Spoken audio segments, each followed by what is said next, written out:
Ladies and gentlemen, I am your host Jeffrey Lazarus, and you are watching the weekly news update for the week of April 5th on the Gaming Vector. On this week's episode, LucasArts is shut down by Disney, and a round of layoffs spread through both High Moon Studios as well as Square Enix. In our first story, Disney, who recently acquired all things Star Wars, have shut down the long-standing LucasArts video game studio.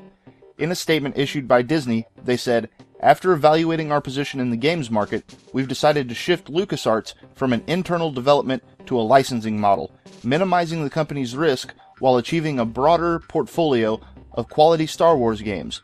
As a result of this change, we've had layoffs across the organization. A company being shuttered is never a good thing, and my best wishes go out to the now 150 former LucasArts employees. What this means for the average gamer is that the much-anticipated Star Wars 1313 and Star Wars First Assault will most likely never see the light of day. The silver lining here is that this also means we could see LucasArts properties such as Monkey Island and Star Wars licensed out to other more prominent developers in an effort to bring quality titles to the market."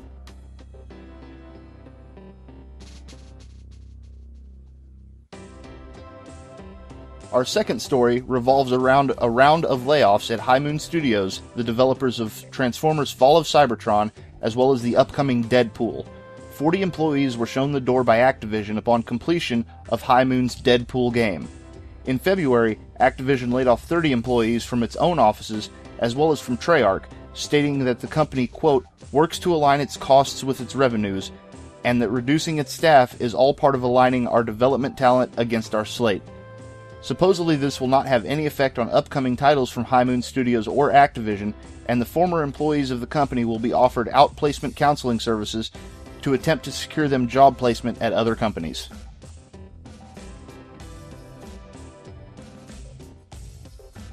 Finally, we have a round of layoffs at Square Enix.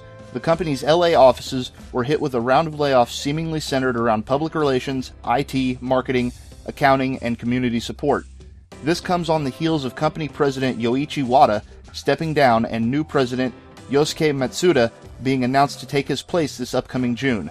Matsuda stated in a recent Square Enix holding meeting, quote, "I plan on reviewing all Square Enix duties, businesses, and assets on a zero-based budgeting standpoint. Due to the radical change in environment, I'd like to fundamentally review what works and what doesn't work for our company, then cast all of our resources towards extending what makes us successful and thoroughly squeezing out what doesn't." This all comes on the heels of Square Enix's most recent titles, Hitman Absolution and Tomb Raider, not meeting expected sales figures and the company posting financial losses. This could very well be the first of many layoffs for the studio in the coming months.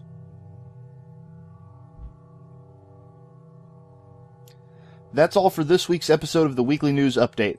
As always, I have been your host Jeffrey Lazarus, and thank you for watching The Gaming Vector.